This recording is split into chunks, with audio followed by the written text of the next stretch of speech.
Hey everyone, today I will show you how to create a Skrill business account quickly and easily. First of all, choose the option for a business account from here.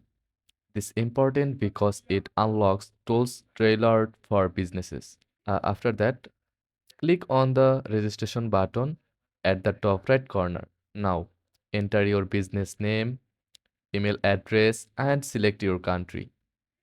Make sure the information matches your official documents. Create a strong password, agree to the terms and conditions, and click register. Next, Skrill will ask you to upload documents like your business registration certificate or tax ID for verification. Once you have uploaded everything, check your email for confirmation. Skrill will review your application and once approved, your business account is ready. And that's it. You have successfully created a Skrill business account. If this helped, don't forget to like and subscribe for more quick guides.